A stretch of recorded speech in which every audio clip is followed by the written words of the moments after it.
Espírito e vida, as palavras que dizeis, bem que são de eterna vida.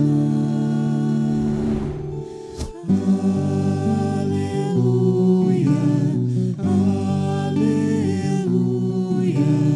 aleluia,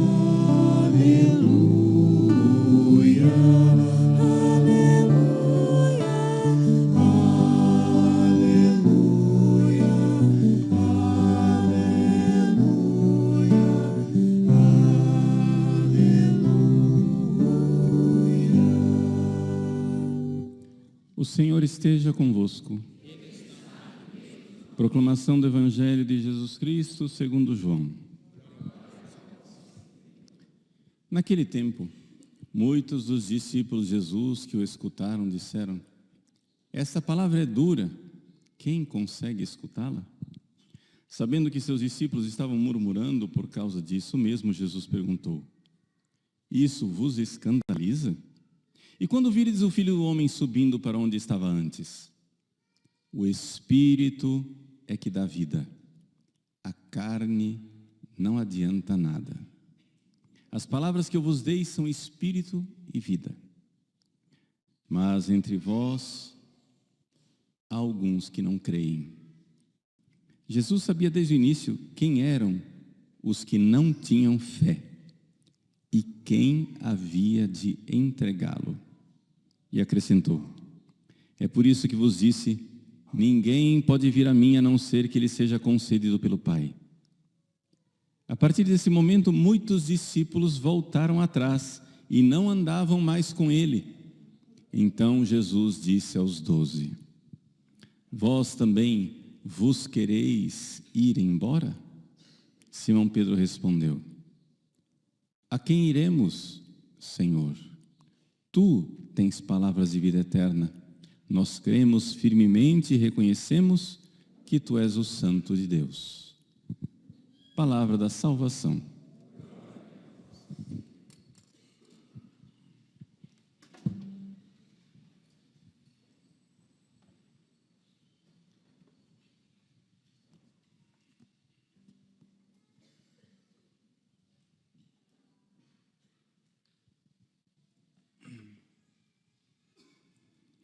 Meus queridos irmãos e irmãs, celebramos nesse 21º domingo do tempo comum essa Santa Missa com uma liturgia da palavra riquíssima para a nossa vida, para o nosso dia a dia. Porque a liturgia da palavra fala de duas coisas que estão ligadas entre si. A união do matrimônio entre o homem e a mulher, que é a nossa segunda leitura que nós ouvimos de São Paulo aos Efésios. É grande este sacramento, é grande este mysterion entre o homem e a mulher. E eu o interpreto com relação a Cristo e a Igreja. Então, a mesma graça salvífica que existe na relação entre o homem e a mulher, por analogia, não é? Existe uma graça salvífica na união entre Cristo e a Igreja. Mas deixa eu dizer, vou usar uma linguagem popular, o mesmo perrengue, a mesma dificuldade, a mesma provação que existe no casamento por causa do pecado original, por causa das dificuldades de relacionamento entre homem e mulher, existe no relacionamento nosso, não por parte de Cristo, mas nosso aqui, nesse mundo, no relacionamento com a Igreja.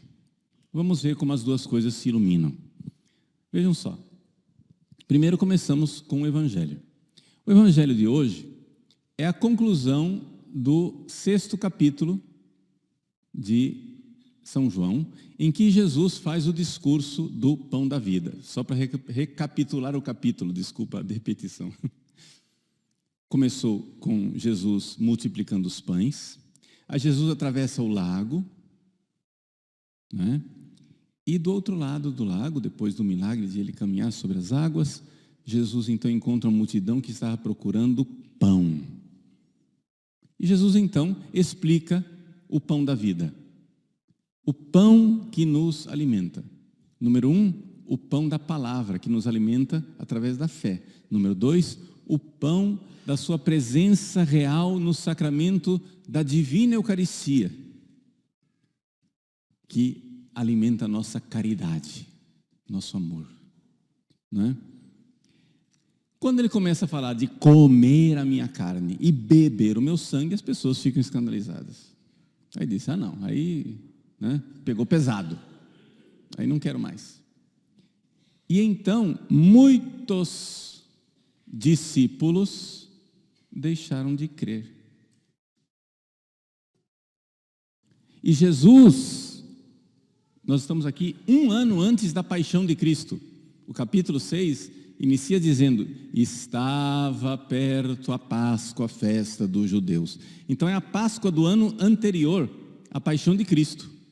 1 ano antes de Jesus morrer, Jesus já está vendo a apostasia de vários discípulos, membros, por assim dizer, membros da igreja. A igreja ainda não existia em plenitude, porque não tinha vindo Pentecostes, mas já estava no seu estágio fundacional.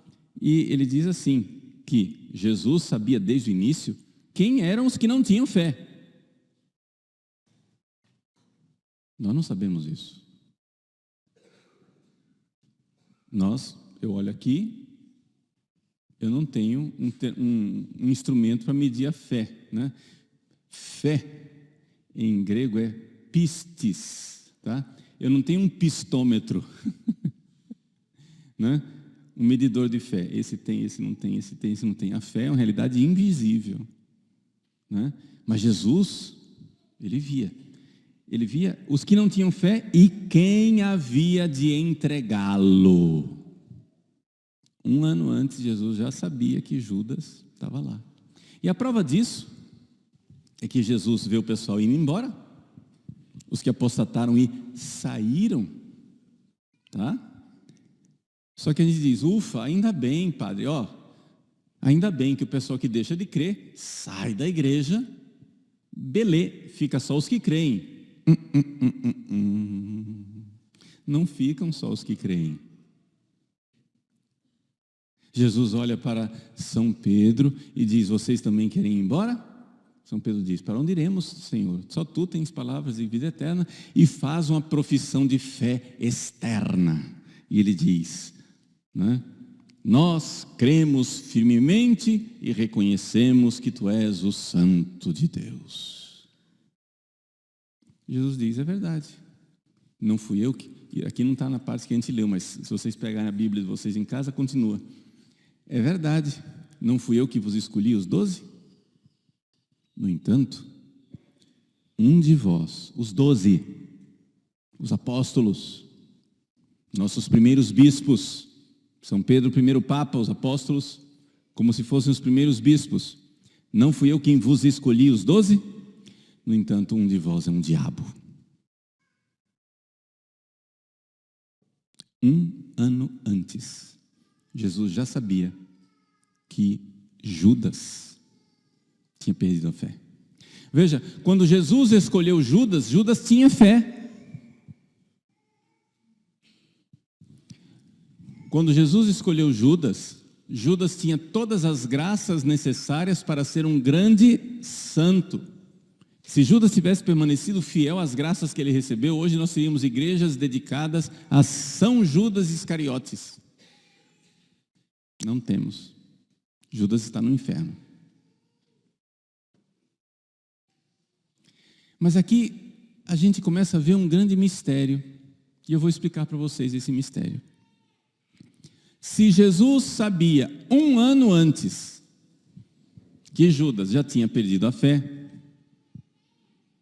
teve gente que perdeu a fé e saiu, mas teve gente que perdeu a fé e ficou dentro. Essa é a tragédia. Por que é que Jesus não pegou um chicote e pôs esta gente para fora da igreja.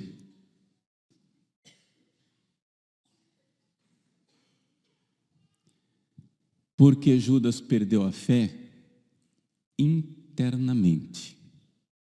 Ninguém do lado de fora sabia que Judas tinha. Jesus vê. Jesus vê o coração. Mas ninguém do lado de fora sabia que Judas tinha perdido a fé. Vocês já pensaram que caos seria a igreja? Se nós, fiéis, que estamos sentados nos bancos aí, fôssemos julgar quem fica dentro, quem fica fora, quem tem fé, quem não tem fé, não ia ser uma bagunça? É por isso então que aqui eu quero ensinar para vocês, isso daqui é catequese básica, para vocês entenderem. A igreja, ela tem um componente visível e um componente invisível. Como se fosse, é uma analogia, tá, gente? Como se fosse corpo e alma, ok? Corpo e alma. Então, a igreja, gente, ela é uma parte visível que tem que ser reconhecida em algum lugar. Jesus não pode me obrigar a pertencer a uma igreja invisível que eu não sei onde ela está. É isso, o corpo visível, reconhecido da igreja. E existe a igreja, uma parte invisível, que a gente poderia chamar, por analogia, de alma, que é a parte invisível da igreja. Então, o que é que nós temos hoje no mundo? Olha só, prestem atenção. Nós temos a igreja visível de Cristo,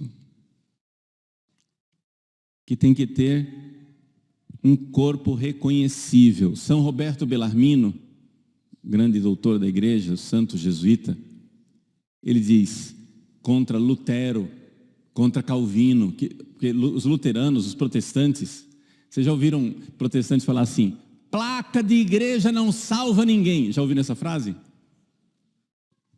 Porque eles acham que a igreja é um organismo invisível que não está em lugar nenhum. Quem que é a igreja para os protestantes? A igreja para os protestantes não é a organização visível. A igreja para os protestantes é uma coisa invisível. Então, a igreja está espalhada pelo mundo inteiro, são as pessoas que têm fé, segundo Lutero, que eles chamam de justos, ou são as pessoas eleitas e predestinadas, segundo Calvino, que a gente não sabe quem é, não sabe quem é a igreja é invisível, a igreja de Cristo é invisível. A igreja católica diz, parou. A igreja de Cristo é visível. E eu tenho que saber onde ela está. E quais são os vínculos visíveis, constatáveis, que mostram que ali está a igreja de Cristo. Coisa que os protestantes não têm. Eles não têm nenhuma dessas três coisas visíveis.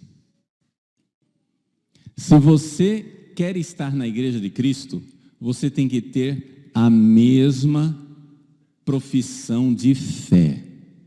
Presta atenção, estou falando da parte visível, daqui a pouco eu falo da parte invisível. Você precisa ter fé interna no seu coração, claro.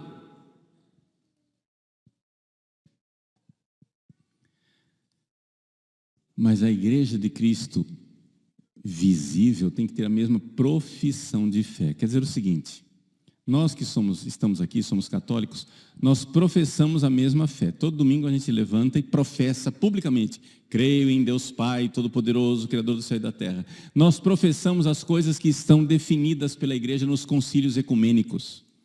Nós aceitamos aquilo que é uma definição solene do magistério e professamos a fé. Eu creio nos 21 concílios ecumênicos, naquelas definições solenes. O Concílio Vaticano II não teve definição solene, foi um concílio pastoral, um concílio diferente, mas quando ele explica aquilo que foi definido pelos outros concílios, ele é vinculante. Ele é um concílio verdadeiro da igreja que ensina coisas que foram definidas anteriormente. Vejam, eu creio. Se você é católico, você tem que crer no que foi definido no concílio de Nicéia, o primeiro concílio em 325. Você tem que crer no que foi definido no concílio de Constantinopla, segundo concílio em 381. Você tem que crer no que foi definido no concílio de Éfeso, terceiro concílio em 431. Você tem que crer no que foi no concílio de Calcedônia, quarto concílio, 451. E assim por diante, os 20 concílios que definiram coisas, e o 21º, o Vaticano II, que reafirmou coisas que foram definidas pelos outros. É uma profissão de fé externa. Nenhum protestante faz isso. Nenhum protestante diz, eu creio em tudo que crê e ensina a Santa Igreja Católica e nessa fé eu quero viver e morrer. Ponto. Isso é uma profissão de fé externa. Identificável no mundo. Mas padre, o importante é a fé invisível. A pessoa pode dizer isso da boca para fora. Eu sei. Mas eu não tenho esse termômetro. Então, você está procurando a verdadeira igreja de Cristo? Procure aquele grupo de pessoas visíveis, real, aqui nesse mundo, que professa externamente a fé dos apóstolos de 2000 anos, definida pelos concílios, pelos papas, solenemente ao longo dos 21 séculos de história da igreja. Ponto. Ponto. Procure onde que estão professando a mesma fé. Sem desviar para a direita, sem desviar para a esquerda. A mesma fé, professada, dita, ensinada, com a boca. Ah, mas a alma é que crê. Deixa a alma para depois. Eu não posso obrigar uma pessoa a procurar a fé interna das pessoas. Vocês entendem isso? Está dando para entender? Eu quero ensinar para vocês o endereço da igreja de Cristo. Jesus não pode nos obrigar a participar de uma igreja que está no ar.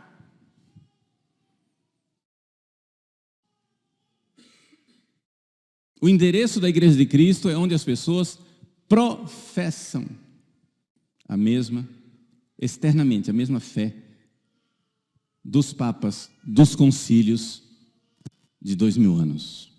Até aí, esse é o primeiro vínculo externo. Isso é o corpo, não é a alma. Mas o corpo precisa ser visível. Você, mulher, eu casei com o meu marido, cadê o corpo dele? Não sei. A alma dele está voando por aí. Você não pode casar com um marido que o corpo você não sabe onde está. Né? Deu para entender a analogia? Tem que ser visível. Ok. Segundo vínculo visível da igreja. Os mesmos sacramentos. Vocês viram a profissão de fé externa de São Pedro? Né? Nós cremos firmemente e reconhecemos que tu és o Santo de Deus. Né? Quem dizem que eu sou? Tu és o Cristo, o Filho de Deus vivo. Bem-aventurado és tu, Simão, filho de João, porque não foi nem a carne nem o sangue que te revelou isso, mas o meu Pai do céu que te revelou. Sim, revelou na alma dele, mas ele professou externamente.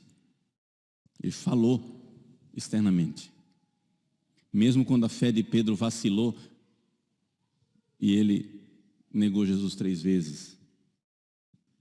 Mas ele professou. Essa profissão de fé. Onde está a igreja de Cristo? Onde está a profissão de fé dos apóstolos, dos papas e dos concílios. É nessa igreja que nós queremos viver e morrer. Ponto.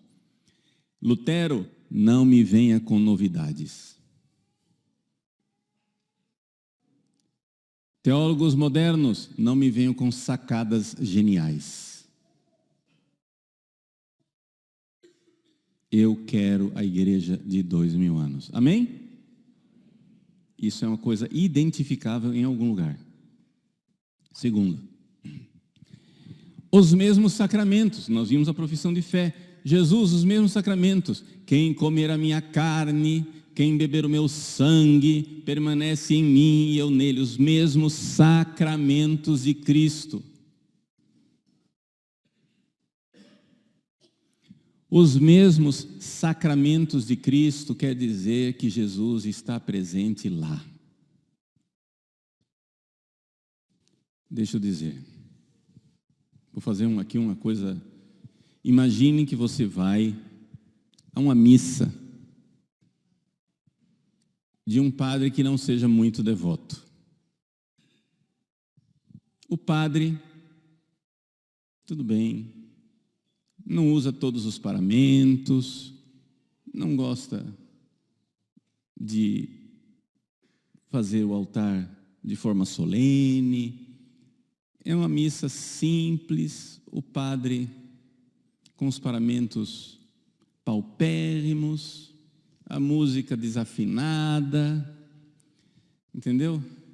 Aquela situação toda, etc. Tudo bem. Mas o padre consagra, não é uma missa muito bonita, mas o padre consagra, e ali está a renovação do sacrifício de Cristo na cruz, ali está o corpo e o sangue de Cristo. Aí você vai, viaja, vai para a Inglaterra, vai na igreja anglicana e você encontra aquelas catedrais majestosas dos anglicanos, com o incenso subindo. Vocês viram o funeral da Rainha Elizabeth, não viram? Muito chique, muito pomposo. Os bispos vestidos solenemente, coral polifônico, incenso, beleza. Parece que está no céu. Detalhe: os sacramentos não são de Cristo. A ordenação dos anglicanos, por definição do Papa Leão XIII, não é válida e, portanto, eles não têm Eucaristia. Não é o sacramento de Cristo.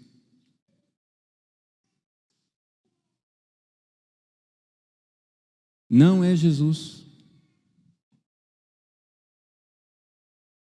Então, meu filho, fique no mesmo sacramento de Cristo. Eu fui pároco em Barão de Melgaço durante 11 anos.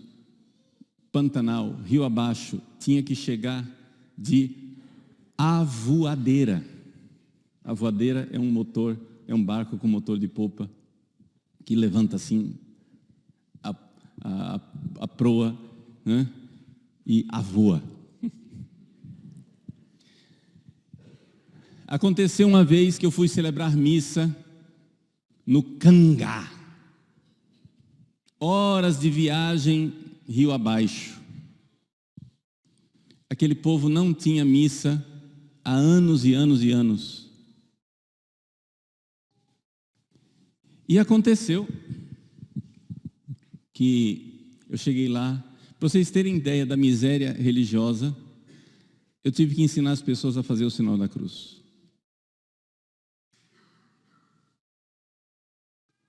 As pessoas não sabiam fazer o sinal da cruz.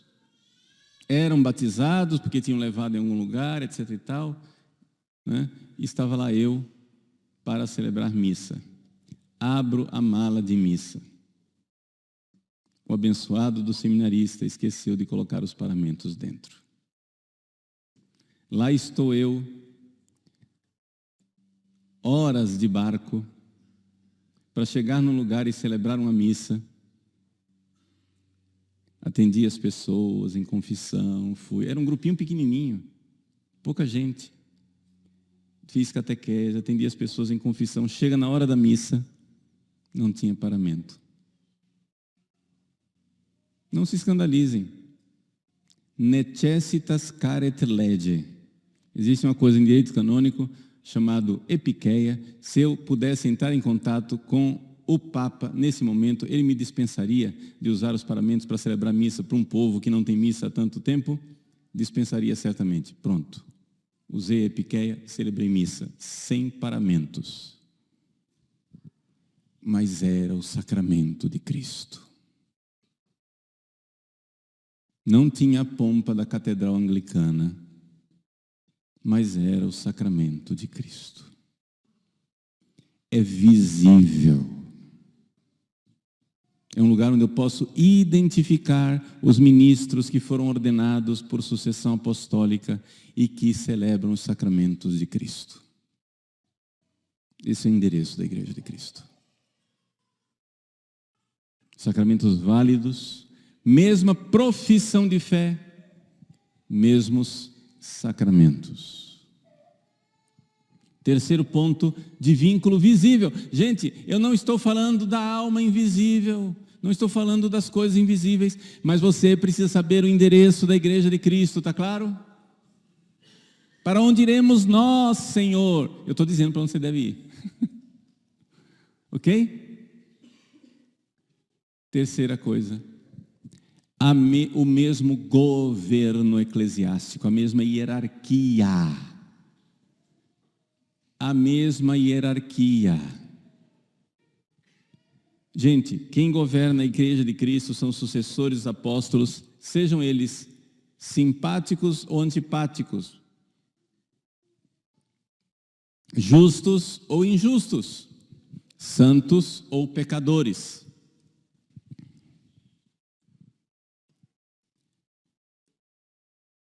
É importante ver a caridade de Jesus para conosco quando ele manteve Judas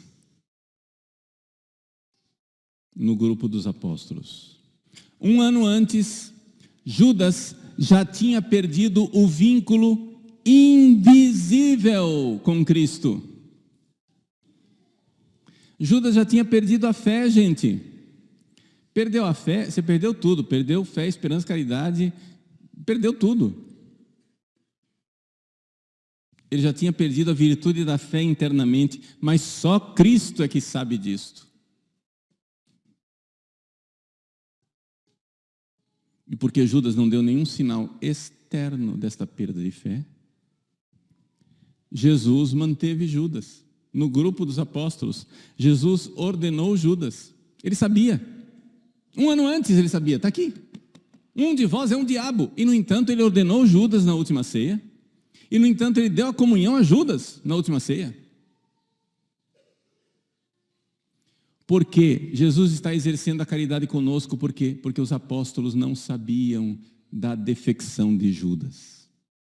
Tanto que quando Jesus disse para Judas, o que tens que fazer, faze-o logo, os apóstolos disseram, foi lá dar uma esmola para os pobres. Ninguém suspeitava. Quando Jesus disse, um de vós há de me trair, todos eles disseram, serei eu? Serei eu? Por quê? Porque eles não viam em nenhum dos outros sinal de apostasia. Serei eu? Portanto,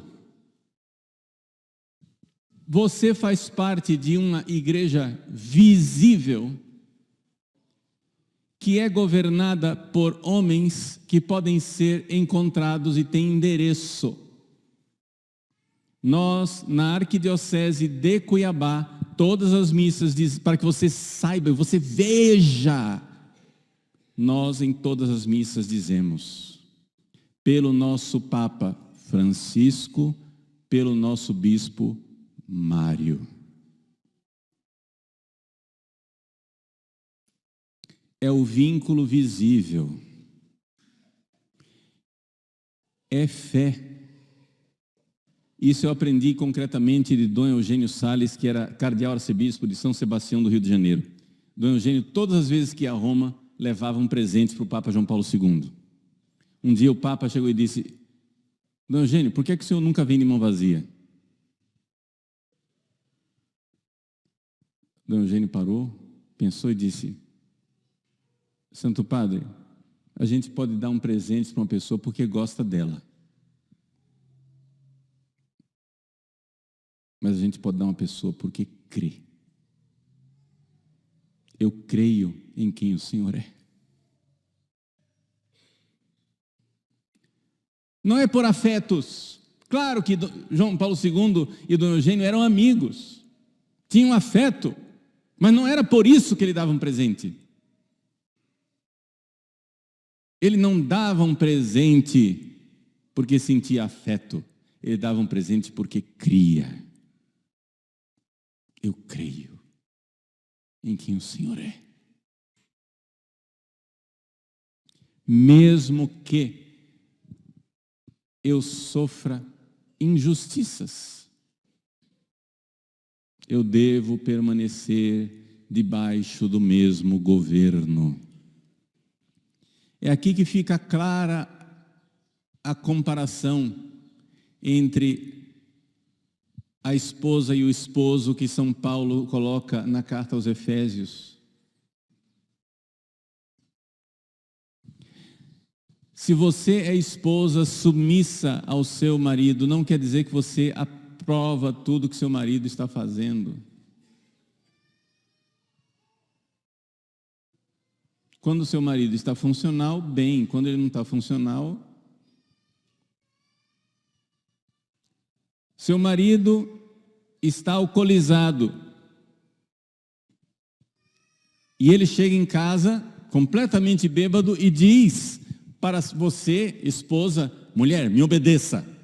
Você é uma mulher católica, eu sou um marido católico, me obedeça. Põe as crianças no carro, nós vamos passear. E ele vai dirigir alcoolizado. Mulher, você vai obedecer esse doido? Não. É evidente que não. Você deve a ele obediência, mas nesse momento ele não está funcional. Amanhã de manhã, ele sóbrio, acorda com dor de cabeça, né? E pede uma coisa que você vê claramente que é serena e tranquila, tudo bem, voltou à funcionalidade, beleza.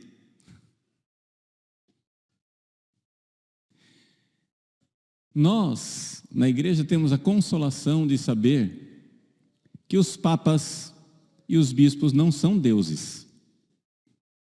Eles são a hierarquia visível da igreja,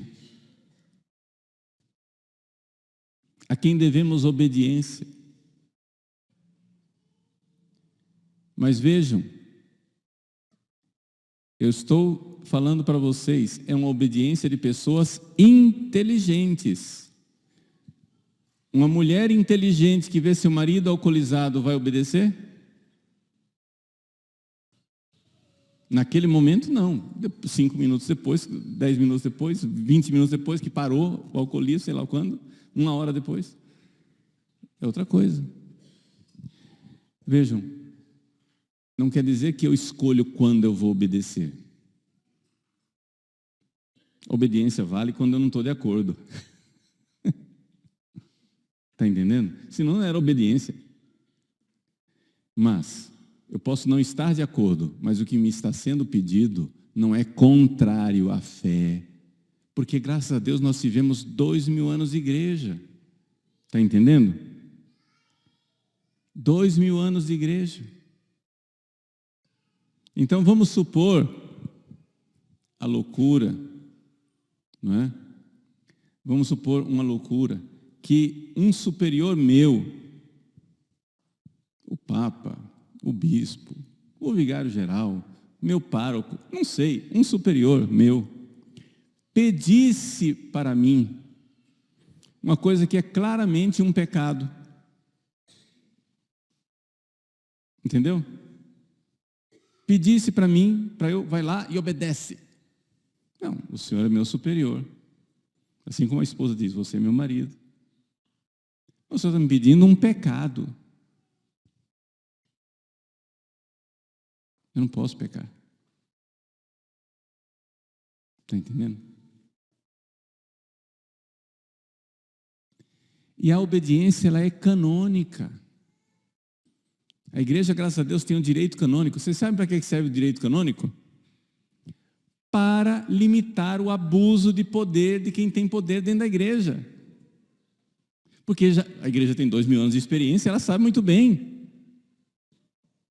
que as pessoas podem abusar do poder e mandar aquilo que elas não têm autoridade.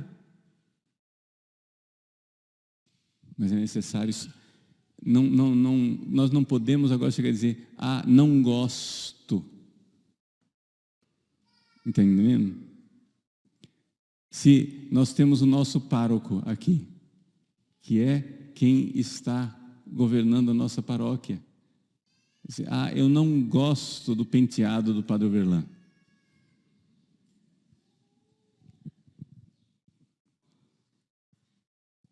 Mas, meu irmão,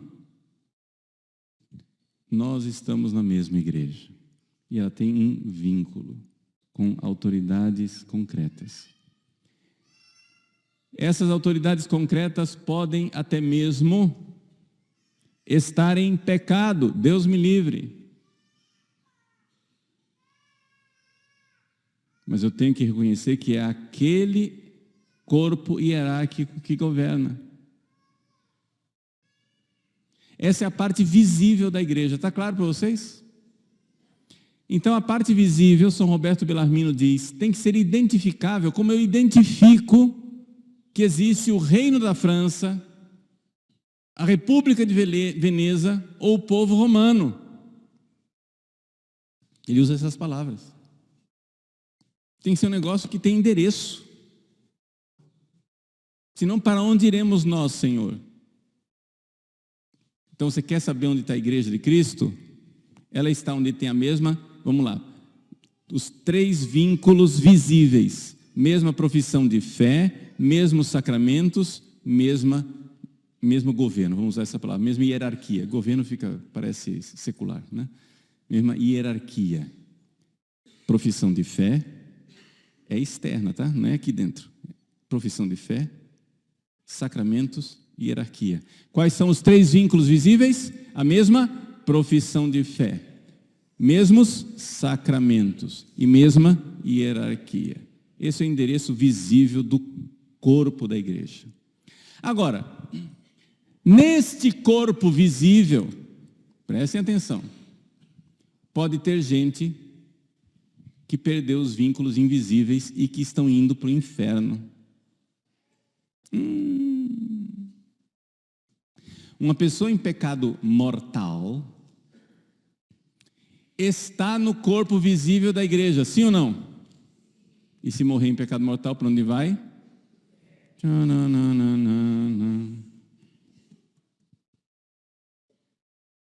Quer dizer que o vínculo invisível com Cristo foi perdido.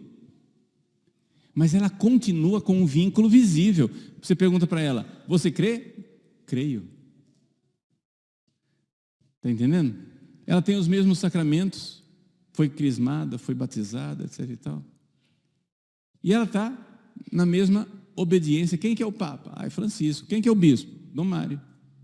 Ela está no corpo visível da igreja, mas perdeu a caridade.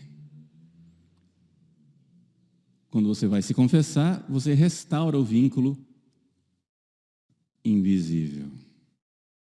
Mas a pessoa que pecou pecado mortal, padre, saiu, perdeu todos os vínculos invisíveis com Cristo? Não. Se ela continua tendo fé internamente, ela ainda tem um vínculo com Cristo, que é a fé. Se ela ainda tem a esperança, ela ainda tem um vínculo invisível com Cristo, que é a esperança.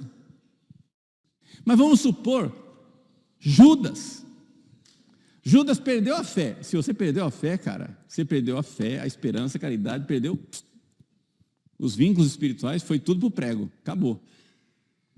Mas Jesus continuou tratando ele nos vínculos visíveis.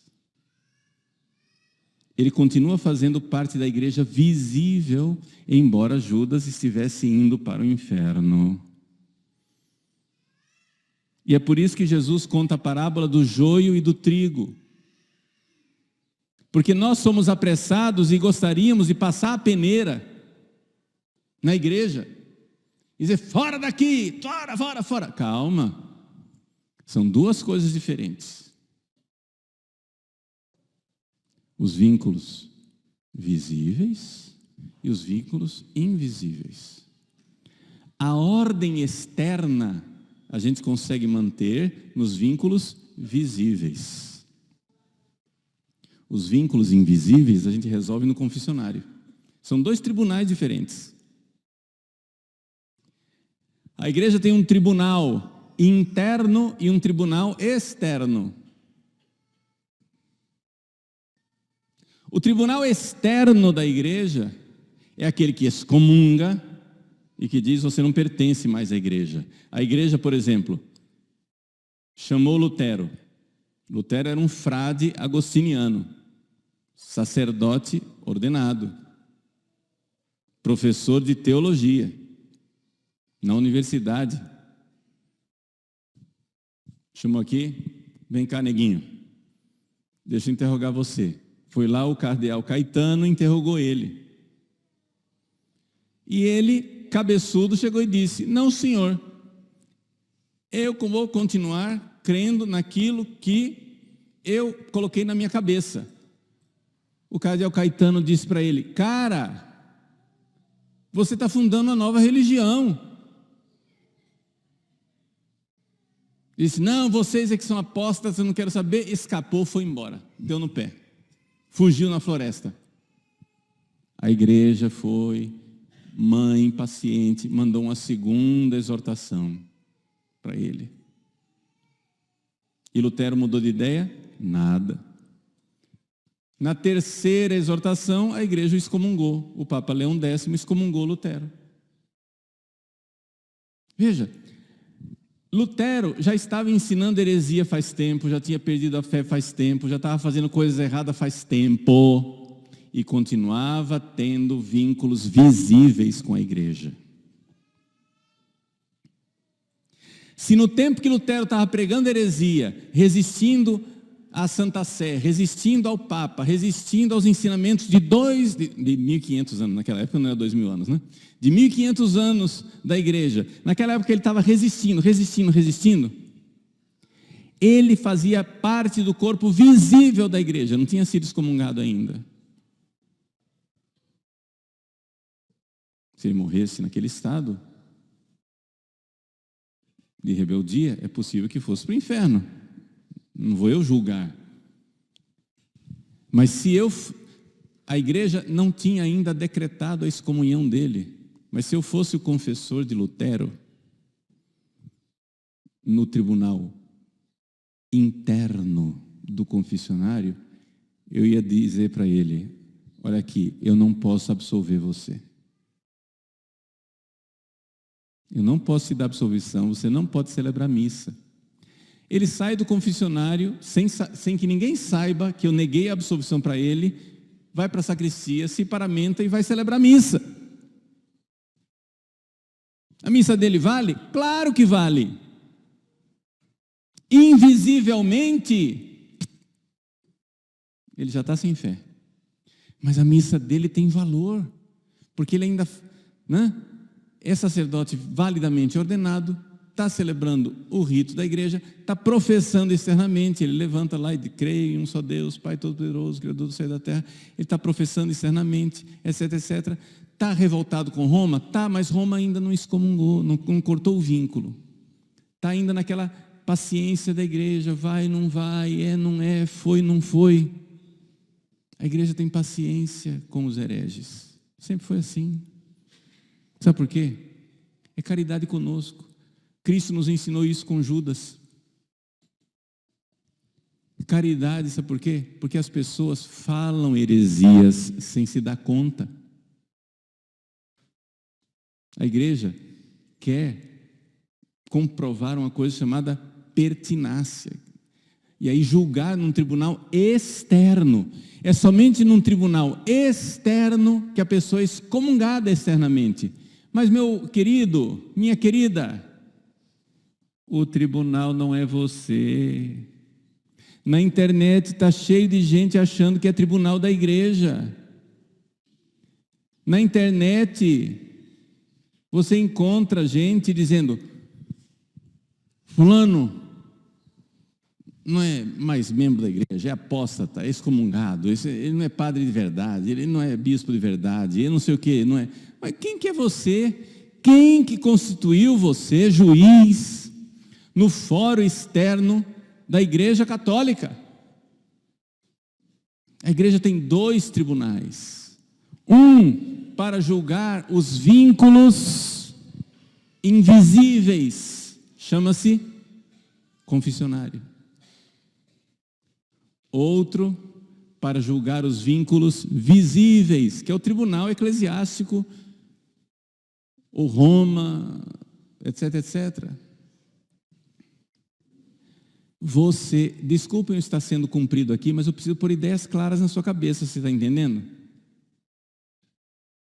Porque o pessoal fica tudo confuso. Quem que é a igreja? Quem que não é a igreja? Quem que está excomungado? Quem não está excomungado? Mas, meu querido, se não foi excomungado, essa pessoa é autoridade legítima até que se prove o contrário. E não é você que é o tribunal.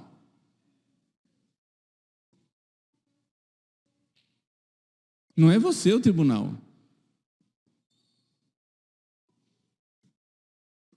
Nós precisamos ser tão antirrevolucionários que nós não podemos aceitar a revolução quando ela é a nosso favor.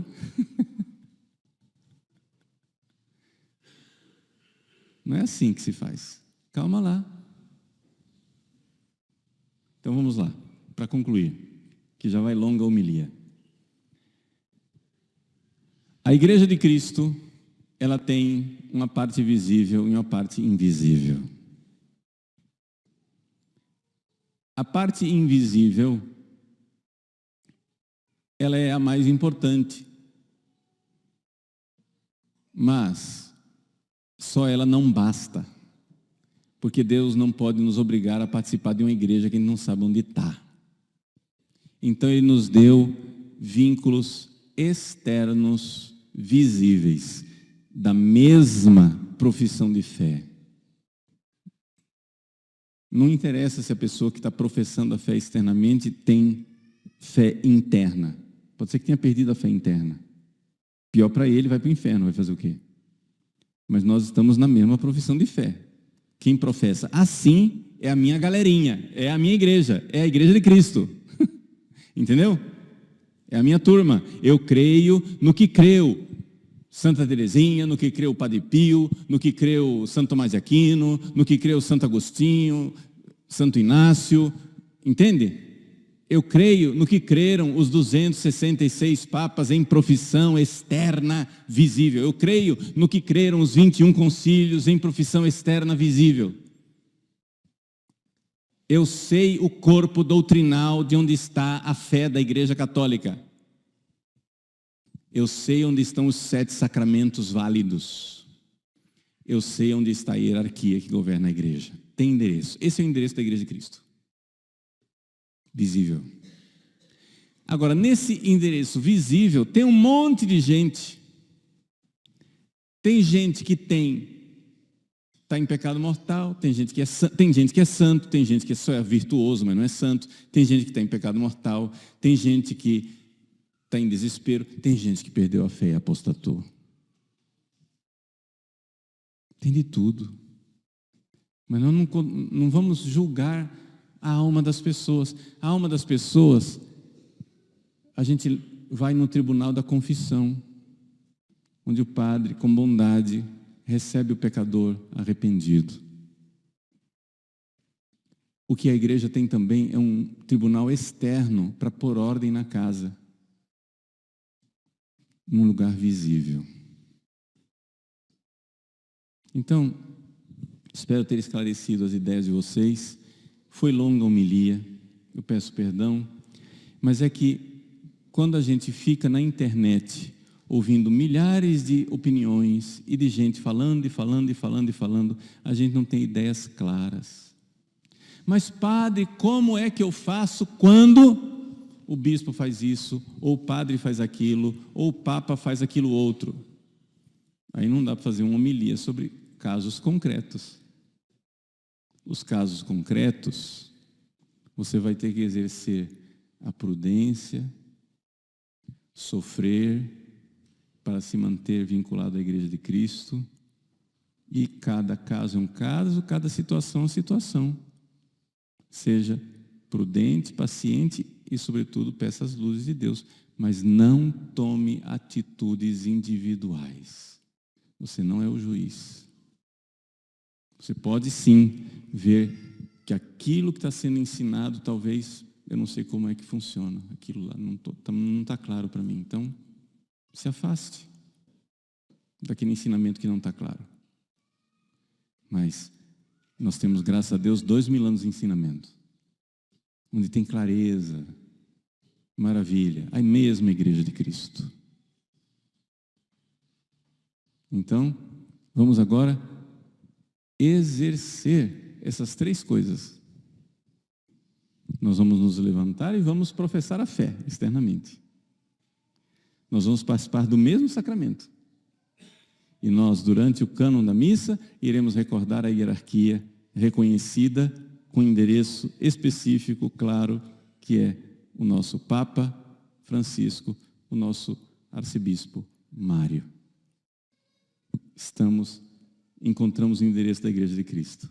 E eu espero que você tenha não somente esses vínculos visíveis, você tenha os vínculos invisíveis de fé verdadeira, esperança e caridade ardente. Que maravilha poder estar em estados de graça a caminho do céu.